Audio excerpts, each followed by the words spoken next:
야, 비켜! 내가 장모 마지막 인사나 해야지! 퇴! 장례식장의 고요한 정막을 깨트리는 소리가 들렸습니다. 태, 침 뱉는 소리였습니다. 조문객들의 시선이 일제히 한 곳으로 향했습니다. 그곳에는 술에 취한 채 영정사진 앞에 서 있는 한 남자가 있었습니다. 이제 끝났네. 살아있을 때 뭐 잘한 게 있나. 도연의 목소리는 조롱으로 가득했습니다. 그는 손가락으로 영정사진을 툭 쳤습니다. 사진 속 고인의 자비로운 미소가 흔들렸습니다. 조문객들의 얼굴에는 경악이 스며들었습니다. 야, 그게 사람이 할 짓이야. 한 조문객이 소리쳤지만 도연은 아랑곳하지 않았습니다. 오히려 더욱 비웃으며 영정사진을 향해 다시 한번 침을 뱉었습니다. 그 순간 장례식장은 아수라장이 되었습니다. 한편에서는 시어머니 정인이 아들을 감싸며 며느리 서진을 향해 소리쳤습니다. 내가 남편을 잘못 보필했으니까 이런 일이 생기는 거야. 다 내 탓이야. 서진은 그 순간을 지켜보며 온몸이 얼어붙는 것을 느꼈습니다. 15년간 참아온 모든 것들이 한순간에 무너져 내렸습니다. 도대체 어떤 일이 이 가정에 벌어진 것일까요? 한 여인이 15년간 참아온 고통은 무엇이었을까요? 그리고 이 순간 이후 서진의 삶은 어떻게 바뀌게 될까요? 여러분이라면 이런 상황에서 어떻게 했을까요? 지금부터 서진의 이야기를 들려드리겠습니다. 지금 구독, 좋아요, 알림 설정까지 해두시면 무료로 하루 한 편 웃음과 눈물이 있는 사연이 매일 배달됩니다. 그럼 이야기 시작하겠습니다. 장례식장의 공기는 무겁고 침울했습니다. 하얀 국화꽃들이 제단을 가득 메우고 있었고 조문객들은 숙연한 표정으로 고인을 추모하고 있었습니다. 서진의 어머니, 그 자애로운 분이 영원히 눈을 감으신 지 사흘째 되는 날이었습니다. 서진은 상주로서 조문객들을 맞으며 깊은 절을 올리고 있었습니다. 검은 상복을 입은 그녀의 얼굴은 창백했지만 어머니를 그리워하는 마음과 조문객들에 대한 감사함이 어려 있었습니다. 그런데 오후 3시경 예상치 못한 일이 벌어졌습니다. 서진의 남편 도연이 술에 취한 채 비틀거리며 장례식장에 나타난 것입니다.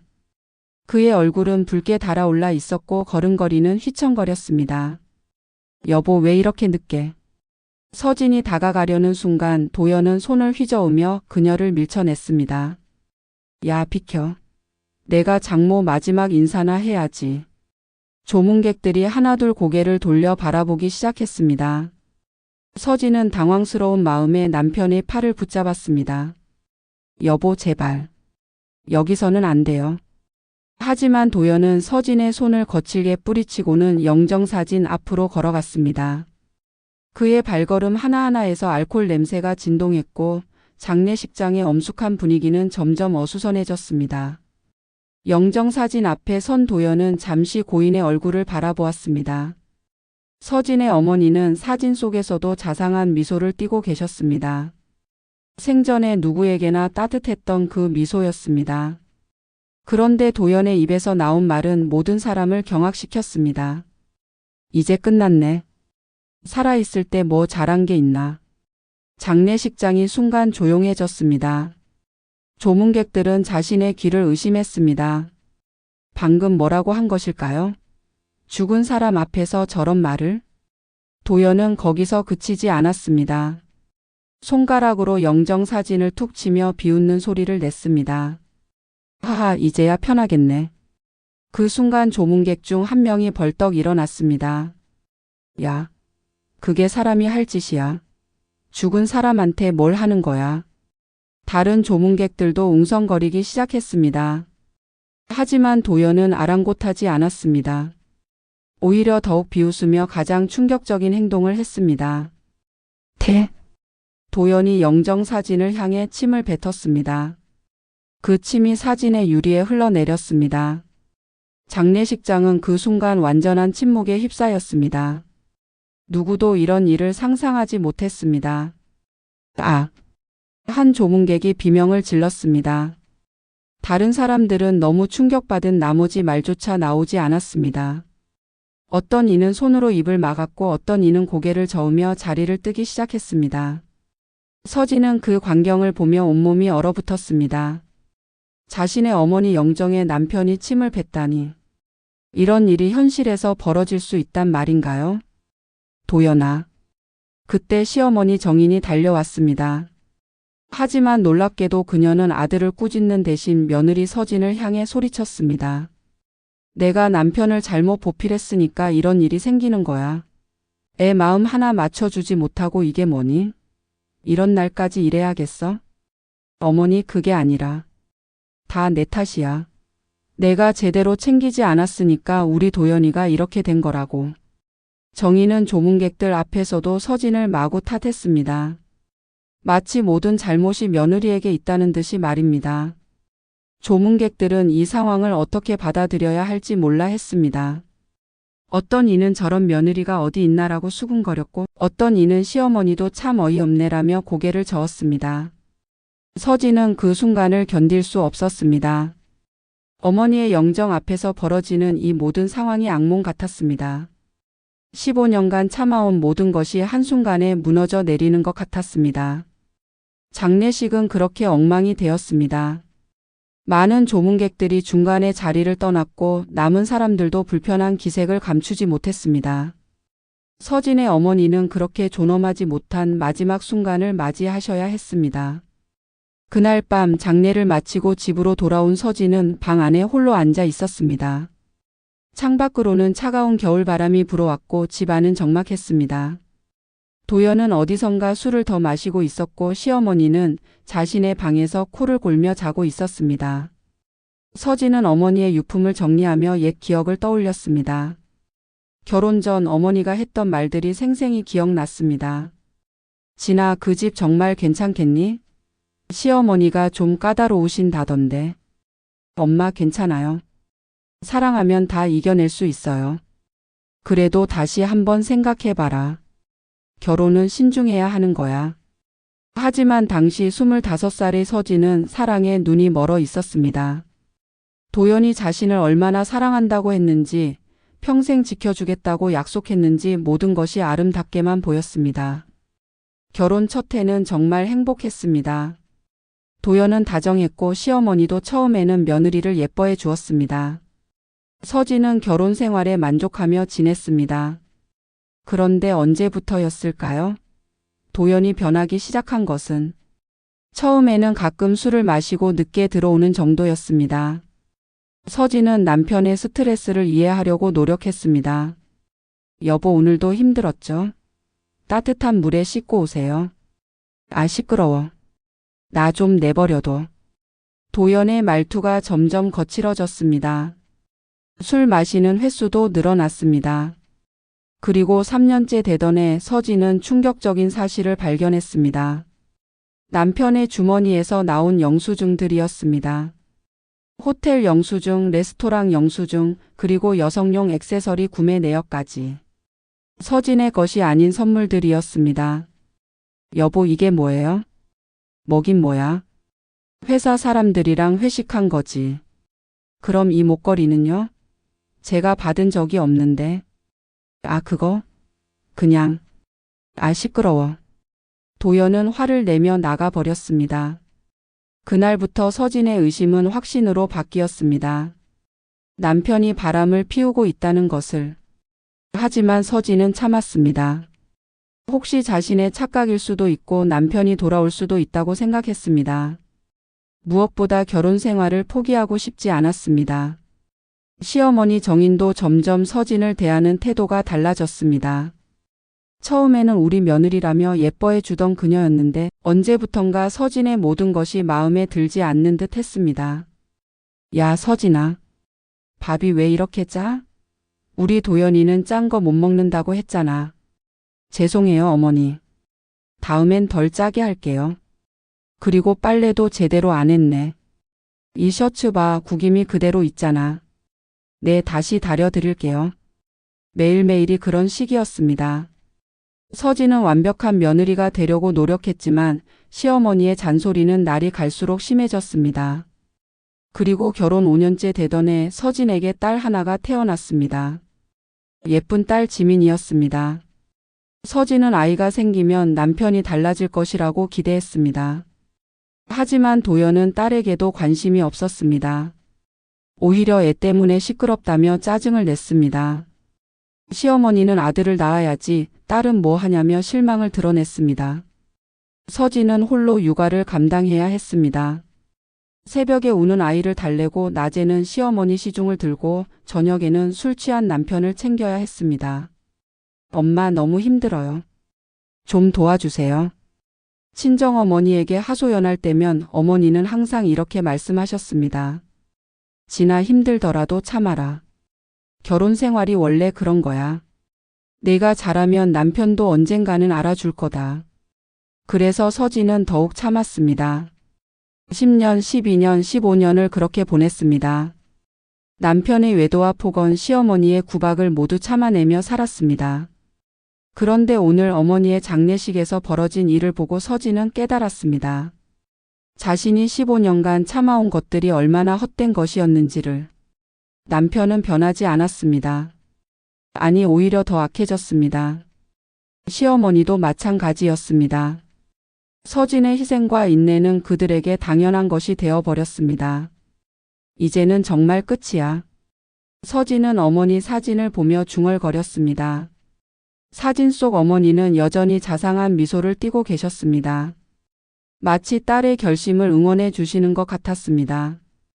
서진이 가장 힘들었던 시절을 떠올린 것은 결혼 10년째 되던 해였습니다. 그때 서진의 나이는 35이었고 딸 지민이는 5살이었습니다. 어느 날 아침 서진은 샤워를 하다가 왼쪽 가슴에서 작은 덩어리를 발견했습니다. 처음에는 대수롭지 않게 여겼지만 시간이 지나도 덩어리가 사라지지 않았습니다. 불안한 마음에 병원을 찾았고 의사는 정밀 검사를 받아보라고 했습니다. 며칠 후 나온 결과는 충격적이었습니다. 유방암 2기 단계입니다.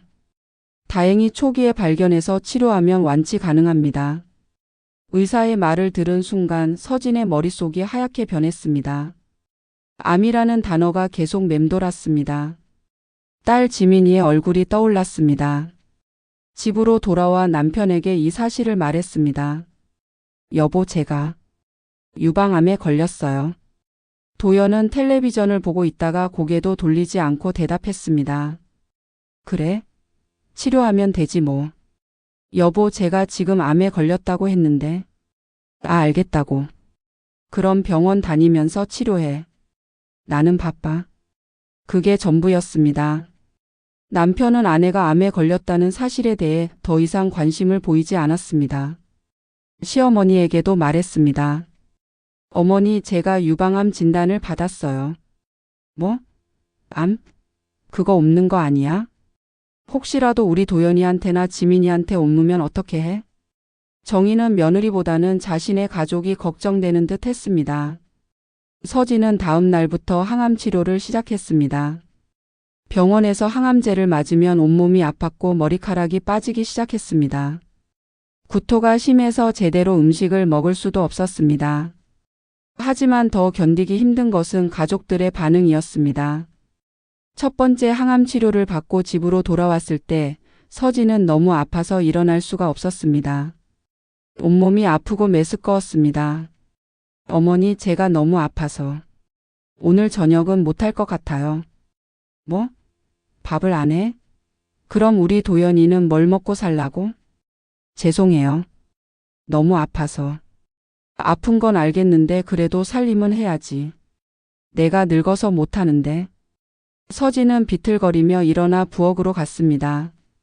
항암제 부작용으로 손이 떨렸지만 어떻게든 저녁을 준비했습니다.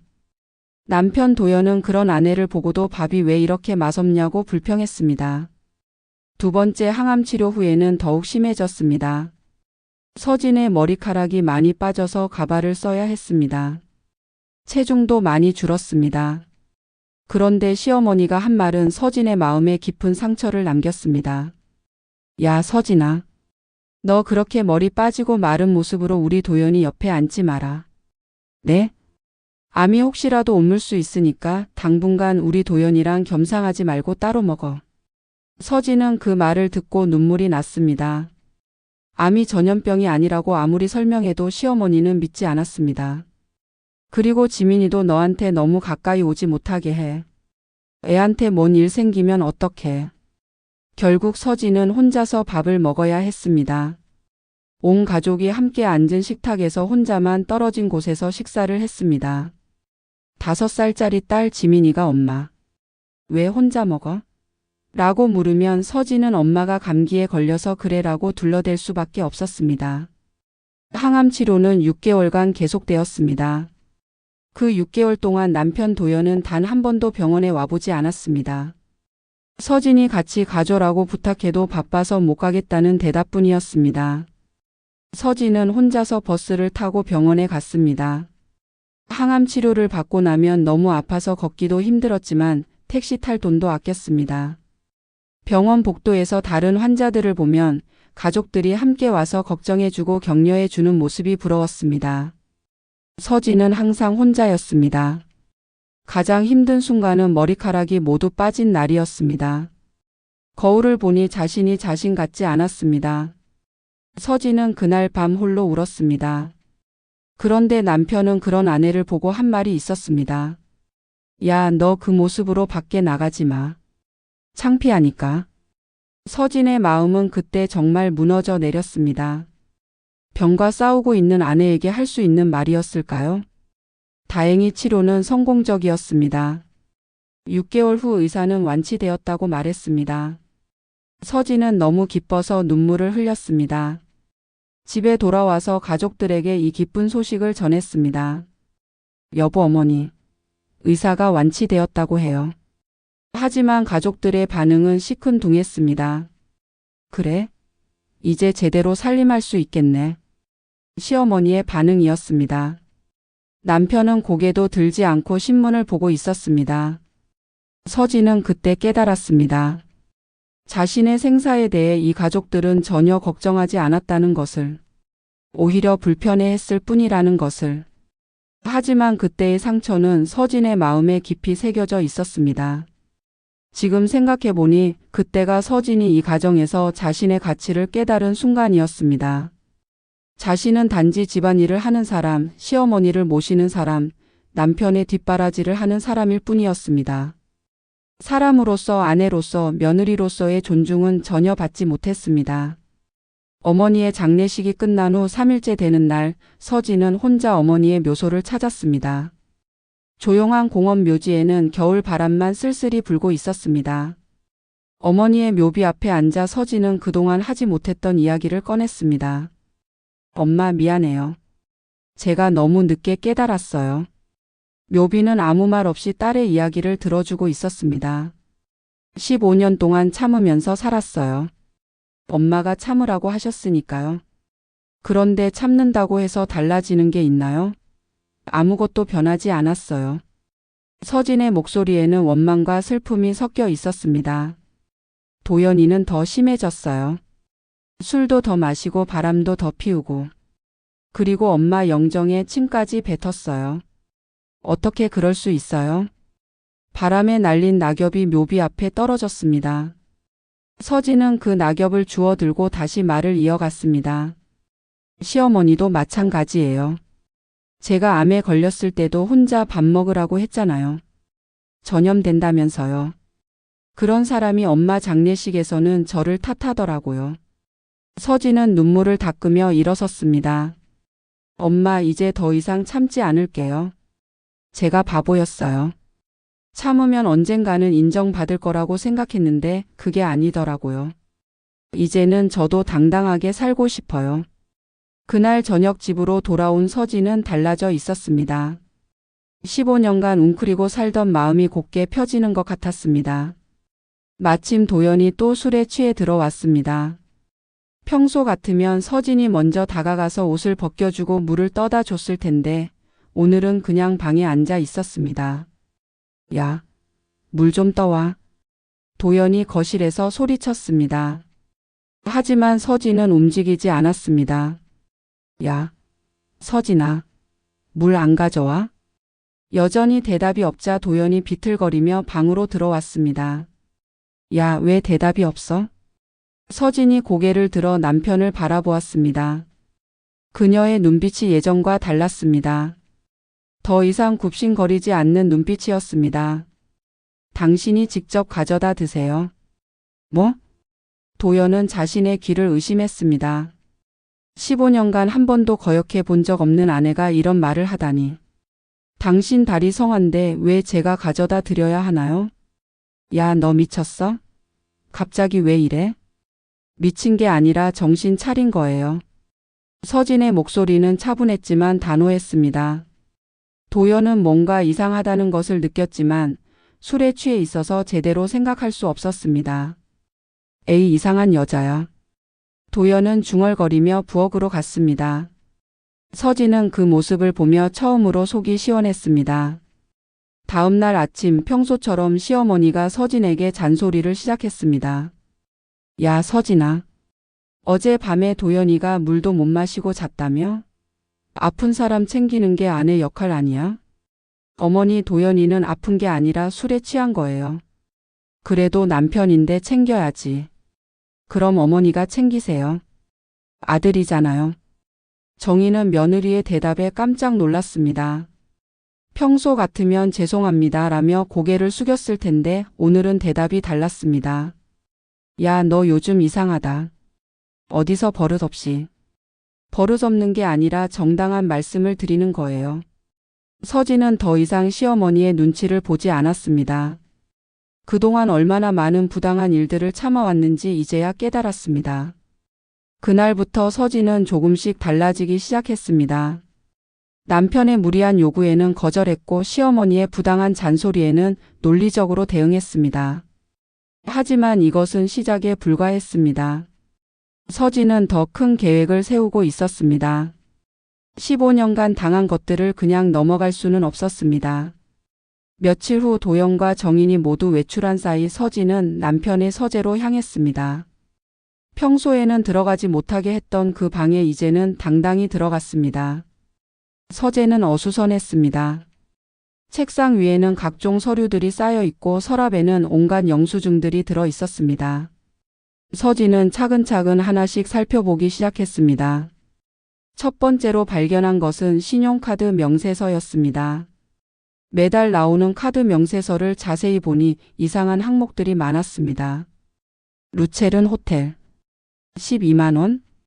서진이 모르는 호텔이었습니다. 그것도 한 번이 아니라 여러 번 결제되어 있었습니다. 매주 화요일과 목요일마다 규칙적으로 결제되고 있었습니다. 레스토랑 로망. 15만 원? 이것도 서진이 가본 적 없는 곳이었습니다. 그런데 영수증을 보니 2명이 식사한 것으로 나와 있었습니다. 코스 요리에 와인까지 주문한 내역이 있었습니다. 더욱 충격적인 것은 액세서리 매장에서의 구매 내역이었습니다. 까르띠에 120만 원? 고급 브랜드 목걸이를 구매한 기록이었습니다. 서진은 그런 비싼 목걸이를 받은 적이 없었습니다. 그럼 누가 받았을까요? 서진은 휴대폰을 꺼내 모든 영수증을 사진으로 찍었습니다. 증거로 남겨둬야 했습니다. 두 번째로 확인한 것은 도연의 휴대폰이었습니다. 평소 절대 만지지 못하게 했던 그 휴대폰을 이제는 서진이 들여다보고 있었습니다. 비밀번호는 도연의 생일이었습니다. 문자 메시지를 확인하니 충격적인 내용들이 가득했습니다. 오늘 밤 호텔에서 보자. 룸은 일정 호로 잡아놨어. 어제 목걸이 고마웠어. 정말 예뻐. 당신 부인은 의심 안 해? 좀 조심해야 하는 거 아니야? 걱정 마. 그녀는 바보야. 아무것도 모르고 살아. 마지막 문자를 보는 순간 서진의 손이 떨렸습니다. 15년간 함께 살아온 남편이 자신을 그년 바보라고 부르고 있었습니다. 더 뒤져보니 상대방의 이름도 알 수 있었습니다. 미영이라는 여자였습니다. 나이는 28으로 보였고 어떤 회사의 직원인 것 같았습니다. 서진은 이 모든 문자 메시지를 캡처했습니다. 법정에서 증거로 사용할 수 있을 것 같았습니다. 세 번째로 발견한 것은 더욱 충격적이었습니다. 서랍 깊숙한 곳에서 사진들을 발견한 것입니다. 남편과 젊은 여자가 함께 찍은 사진들이었습니다. 레스토랑에서 찍은 사진, 호텔에서 찍은 사진, 여행지에서 찍은 사진까지 있었습니다. 그 여자가 바로 문자 메시지의 미영이었습니다. 사진 뒷면에는 날짜가 적혀 있었습니다. 가장 오래된 것은 3년 전 것이었습니다. 즉 도연은 3년간 이 여자와 바람을 피워온 것이었습니다. 서진은 이 사진들도 모두 촬영했습니다. 남편의 외도를 증명하는 확실한 증거였습니다. 마지막으로 확인한 것은 조의금 장부였습니다. 도연이 관리했던 조의금 장부를 보니 이상한 점이 많았습니다. 조의금 50만 원?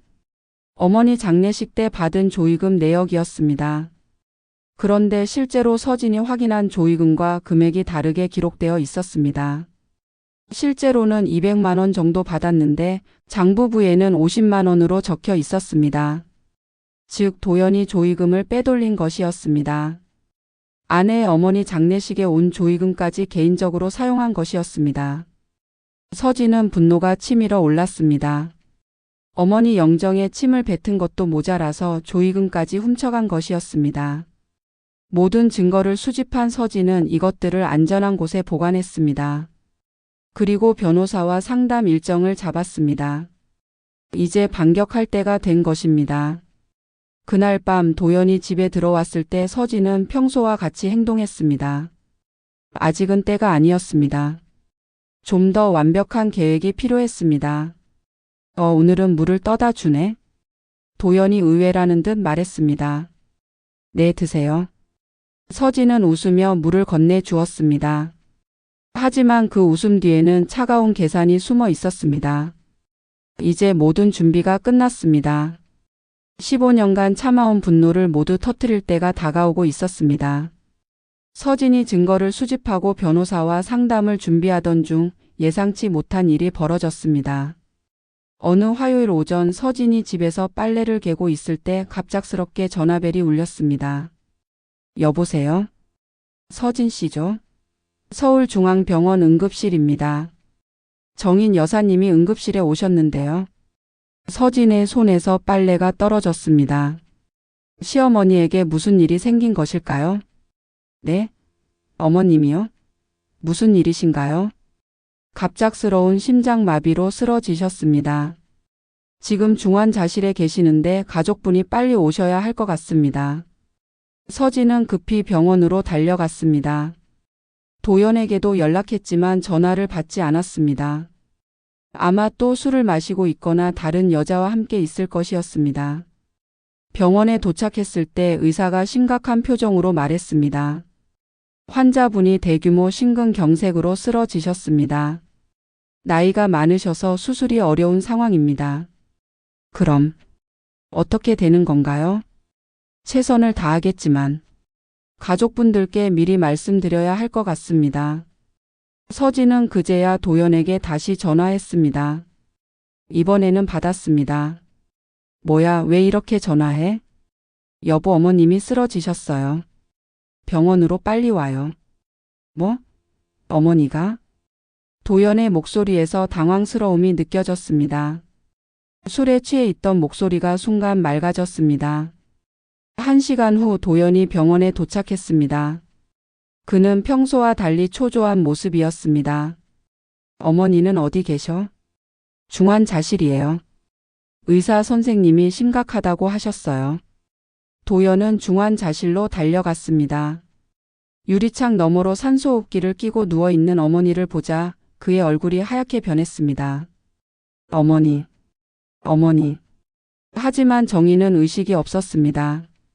각종 의료기기에 둘러싸인 채 생사를 오가고 있었습니다. 의사가 다시 설명해 주었습니다. 심장의 주요 혈관이 막혀서 심장 근육이 광범위하게 손상된 상태입니다. 수술을 할 수도 있지만 연세가 많아서 위험 부담이 큽니다. 그럼 수술 안 하면 어떻게 되나요? 어려울 것 같습니다. 그런데 서진은 이 상황에서도 냉정했습니다. 물론 시어머니가 위독한 것은 안타까웠지만 그동안 받은 상처들이 쉽게 지워지지 않았습니다. 이틀 후 시어머니 정희는 결국 세상을 떠났습니다. 의사들의 노력에도 불구하고 너무 늦었던 것입니다. 장례 준비를 하면서 더욱 충격적인 사실이 드러났습니다. 정인이 입원해 있던 병원에서 직원이 찾아와 이야기한 내용이었습니다. 죄송합니다만 병원비 문제로 말씀드려야 할 것이 있습니다. 네, 말씀하세요. 환자분께서 이전부터 병원비를 많이 밀리셨는데요. 그리고 이번 입원비까지 합하면 약 3천만 원 정도 됩니다. 3천만 원이요? 서진과 도연은 깜짝 놀랐습니다. 그런데 더 충격적인 이야기가 이어졌습니다. 그리고 담보로 잡혀 있는 부동산이 있는데요. 혹시 아세요? 부동산이요? 네, 환자분께서 치료비 때문에 집을 담보로 대출을 받으셨거든요. 금액이 약 2억 원 정도 됩니다. 도연의 얼굴이 창백해졌습니다. 어머니가 비밀리에 집을 담보로 돈을 빌렸다는 것입니다. 그럼 집이 없어지는 건가요? 담보 대출이니까 갚지 못하면 경매로 넘어갈 수밖에 없죠. 서진은 이 모든 상황을 지켜보며 복잡한 심경이었습니다. 시어머니의 죽음은 안타까웠지만 그동안 자신에게 했던 행동들을 생각하면 슬프지는 않았습니다. 서진은 이 모든 상황을 보면서 생각했습니다. 이제야 인과응보가 시작되는 건가? 하지만 아직 끝이 아니었습니다. 서진의 진짜 복수는 이제부터 시작될 예정이었습니다. 시어머니 정인의 장례식이 시작되었습니다. 많은 조문객들이 찾아와 고인의 명복을 빌어주었습니다. 장례식장은 하얀 국화꽃으로 장식되었고 정인의 영정사진이 제단에 놓여 있었습니다. 도연은 상주로서 조문객들을 맞으며 계속 울고 있었습니다. 그의 눈은 빨갛게 부어올라 있었고 목소리는 쉬어 있었습니다. 어머니, 어머니. 도연은 영정사진 앞에서 무릎을 꿇고 오열했습니다. 조문객들은 그런 그를 보며 안타까워했습니다. 아이고, 아들이 어머니 잃은 게 얼마나 슬프겠어요. 정말 효자시네요. 저렇게 우시는 걸 보니까. 조문객들의 동정 어린 시선이 도연에게 쏟아졌습니다. 평소 그의 행실을 모르는 사람들은 그가 정말 효자인 줄 알았습니다. 도연은 조문객들 앞에서 더욱 감정을 과장했습니다. 어머니, 제가 효도도 제대로 못했는데 이렇게 먼저 가시면 어떡해요? 평생 저를 키워주시고 사랑해 주셨는데 보답도 못했는데 제가 너무 죄송해요. 정말 죄송해요. 그의 목소리에는 진정성이 느껴졌습니다. 조문객들은 점점 더 동정심을 보였습니다. 아이고, 그렇게 슬퍼하지 마세요. 어머님께서 아들 사랑하는 마음 다 아셨을 거예요. 맞아요. 효자가 따로 없네요. 한 조문객이 도연의 어깨를 토닥이며 위로했습니다. 다른 사람들도 고개를 끄덕이며 동조했습니다. 서진은 이 모든 광경을 지켜보며 속으로 비웃었습니다. 과연 저 사람들이 도연의 진짜 모습을 안다면 어떤 반응을 보일까요? 평소 어머니에게 한 달에 한 번도 안부 전화를 하지 않던 사람이었습니다. 명절에도 일찍 자리를 뜨기 바빴고 어머니가 아플 때도 병원에 가보지 않았던 사람이었습니다. 그런데 지금은 마치 세상에서 가장 효성스러운 아들인 양 연기하고 있었습니다. 어머니, 이제 누가 저를 챙겨주시나요? 앞으로 어떻게 살라고 하세요? 도연의 연기는 계속되었습니다. 조문객들 사이에서는 저런 효자가 어디 있나라는 말들이 나왔습니다. 심지어 어떤 조문객은 서진에게 이런 말까지 했습니다. 사모님, 남편분이 정말 효자시네요. 저렇게 슬퍼하시는 걸 보니까 평소에 어머님을 얼마나 잘 모셨는지 알겠어요. 서진은 그 말을 듣고 순웃음을 지었습니다. 네, 그러게요. 앞으로 사모님이 남편분 많이 위로해 드려야 할 것 같아요. 서진은 고개를 끄덕였지만 속으로는 전혀 다른 생각을 하고 있었습니다. 도연의 연기는 밤늦게까지 계속되었습니다. 조문객들이 하나둘 돌아간 후에도 그는 영정사진 앞에서 울고 있었습니다. 하지만 서진은 알고 있었습니다. 이 모든 것이 연기라는 것을. 진짜 슬퍼하는 것이 아니라 자신의 잘못을 숨기려는 위장술이라는 것을. 실제로 도연이 진짜 걱정하는 것은 어머니의 죽음이 아니었습니다. 집이 경매로 넘어갈 상황과 쌓인 빚들이었습니다.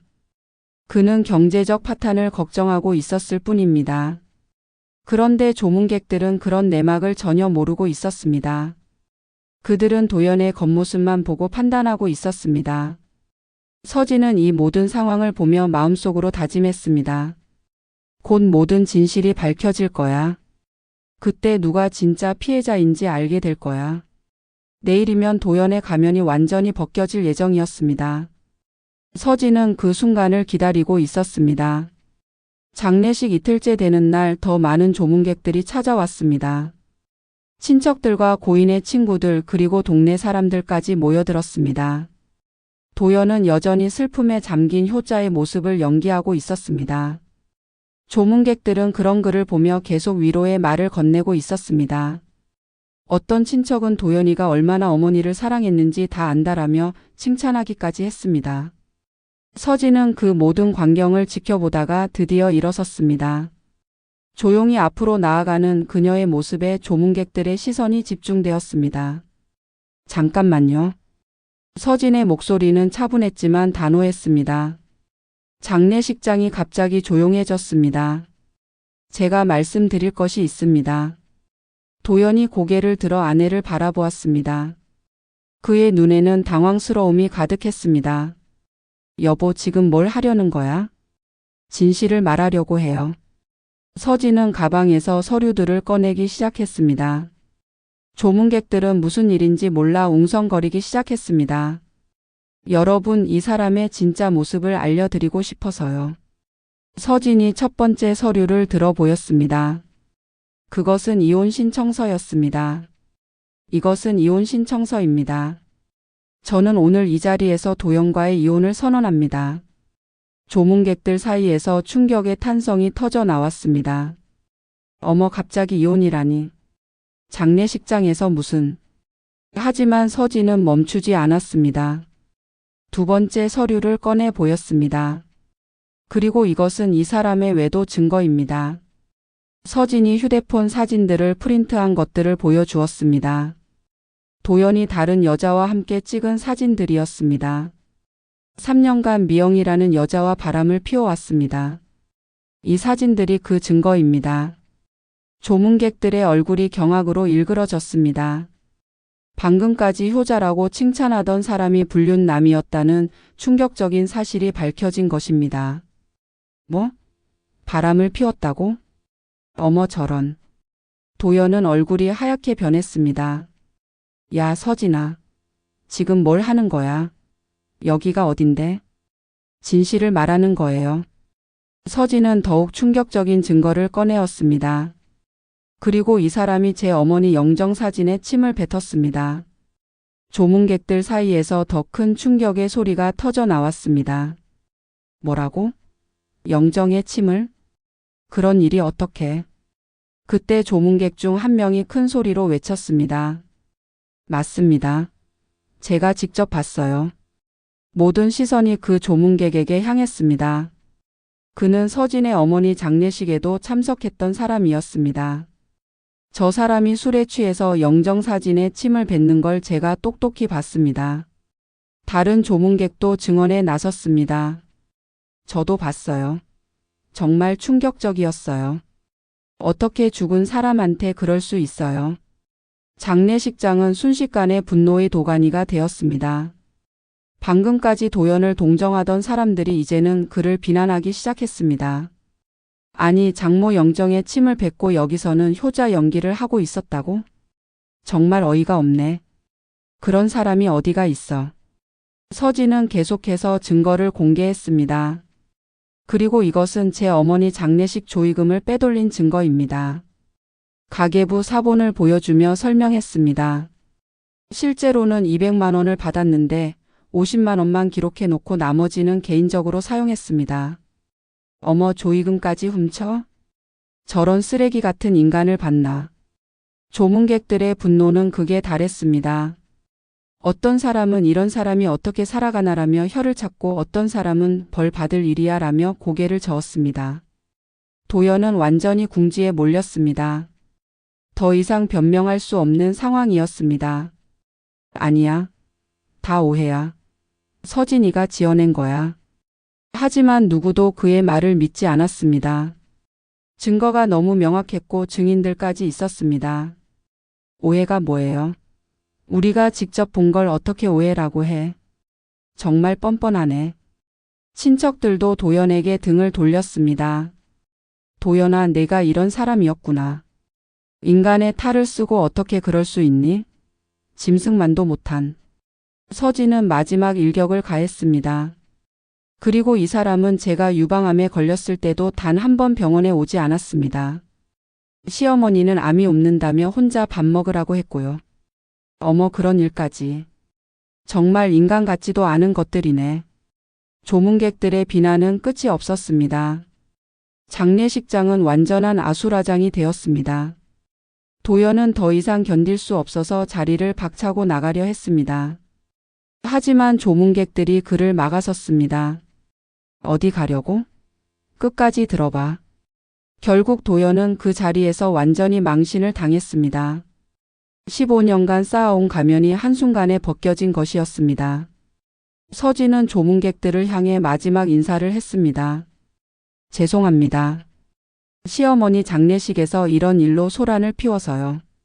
하지만 더 이상 거짓으로 살 수는 없었습니다. 조문객들은 오히려 서진을 위로해 주었습니다. 사모님이 뭘 잘못했어요? 오히려 지금까지 참고 사신 게 대단해요. 새로운 인생 사시길 바라요. 그날 도연의 사회적 명예는 완전히 추락했습니다. 도연을 아는 주변 사람들 사이에서 그는 영정에 침뱉은 사람, 바람둥이, 조이금 도둑으로 불리게 되었습니다. 서진의 복수는 그렇게 시작되었습니다. 한 달 후 가정법원에서 이혼 조정이 시작되었습니다. 서진은 유능한 변호사를 선임했고 모든 증거를 완벽하게 준비했습니다. 법정에는 판사와 조정위원 그리고 양측 변호사가 참석했습니다. 도연은 초라한 모습으로 앉아 있었습니다. 장례식장에서의 망신 이후 그는 완전히 기가 꺾인 상태였습니다. 이혼 사유부터 말씀해 주세요. 판사가 서진에게 말했습니다. 존경하는 판사님, 피고는 15년간 지속적으로 외도를 했고 가정폭력과 언어폭력을 행사했습니다. 서진의 변호사가 차근차근 설명했습니다. 그리고 가장 심각한 것은 원고 어머니의 영정사진에 침을 뱉는 등 인격 모독을 했다는 점입니다. 증거 서류들이 판사에게 제출되었습니다. 휴대폰 사진, 문자 메시지 캡처, 신용카드 명세서, 목격자 진술서까지 모든 것이 완벽했습니다. 판사는 서류들을 하나씩 살펴보더니 심각한 표정을 지었습니다. 피고 측에서 반박할 내용이 있습니까? 도연의 변호사가 일어났지만 할 말이 별로 없었습니다. 증거가 너무 확실했기 때문입니다. 피고는 일시적인 실수였다고 주장하고 있습니다. 일시적인 실수라고요? 판사의 목소리에 분노가 섞여 있었습니다. 3년간 지속된 외도가 일시적 실수라고 하시는 건가요? 그리고 죽은 자의 영정에 침을 뱉는 것이 실수라고 하시는 건가요? 법정의 분위기는 완전히 서진 쪽으로 기울어졌습니다. 이어서 목격자들의 증언이 시작되었습니다. 서진의 어머니 장례식에 참석했던 조문객들이 하나씩 증언대에 섰습니다. 저는 직접 봤습니다. 피고가 술에 취해서 영정사진에 침을 뱉는 것을 말입니다. 정말 충격적이었습니다. 그런 장면을 본 적이 없어요. 조문객들이 모두 경악했습니다. 증언은 계속 이어졌습니다. 모든 증언이 도연에게 불리했습니다. 마지막으로 서진이 직접 증언대에 섰습니다. 15년간 참고 살았습니다.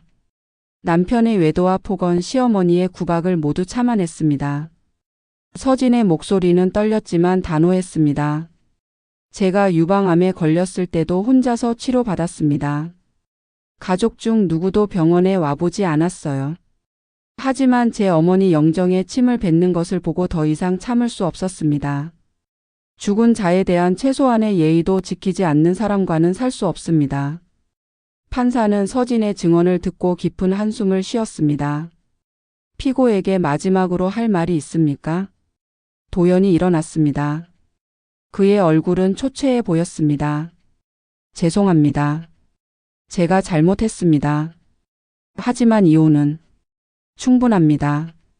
판사가 말을 막았습니다. 죽은 자를 모독하는 행위는 인간으로서 해서는 안 될 일입니다. 더구나 배우자의 어머니에게 그런 행위를 한 것은 용납될 수 없습니다. 판사는 잠시 생각하더니 판결을 내렸습니다. 이혼을 허가합니다.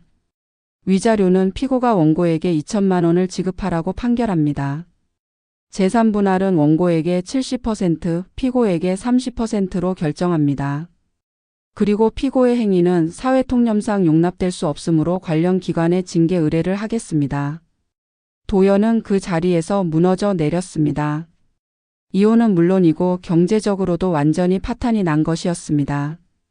판결이 끝난 후 서진은 법원 앞에서 딸 지민이와 함께 서 있었습니다. 이제 15살이 된 지민이는 어머니의 손을 꼭 잡고 있었습니다. 엄마, 이제 정말 자유로워진 거예요? 그래, 지민아. 이제 우리끼리 당당하게 살 수 있어. 서진은 딸을 안으며 미소를 지었습니다. 15년 만에 진짜 웃음이었습니다. 며칠 후 서진은 어머니의 묘소를 다시 찾았습니다. 이번에는 좋은 소식을 전하러 온 것이었습니다. 엄마, 해냈어요. 이제 당당하게 살 거예요. 묘비는 여전히 조용했지만 서진에게는 어머니의 응원이 들리는 것 같았습니다. 지민이도 잘 키울게요. 어떤 어려움이 있어도 포기하지 않을 거예요. 서진은 어머니 사진을 꺼내 가슴에 품었습니다. 엄마의 딸답게 살겠어요. 그렇게 서진의 새로운 인생이 시작되었습니다. 한편 도연은 모든 것을 잃었습니다. 집은 경매로 넘어갔고 직장에서도 징계를 받아 해고되었습니다. 외도 상대였던 미영도 그의 곁을 떠났습니다. 돈이 없어진 남자에게는 관심이 없었던 것입니다. 도연은 매일 술로 하루를 보내며 후회했습니다. 하지만 이미 늦었습니다. 15년간 쌓아온 잘못들의 대가를 치르고 있는 것이었습니다. 반면 서진은 새로운 직장을 구해 열심히 일하기 시작했습니다. 이혼 위자료와 재산 분할로 받은 돈으로 작지만 깔끔한 집도 마련했습니다. 딸 지민이는 어머니의 당당한 모습을 보며 자랑스러워했습니다. 때로는 참는 것이 미덕이 아닙니다. 잘못된 것을 잘못되었다고 말하는 용기, 그것이 진짜 미덕일지도 모릅니다. 서진은 15년을 참았지만 마지막 순간에는 당당했습니다. 그 당당함이 그녀에게 새로운 인생을 가져다 주었습니다. 여러분의 인생도 그렇게 아름답게 흘러가길 바라겠습니다. 오늘의 이야기가 감동스러우셨다면 구독, 좋아요 부탁드립니다.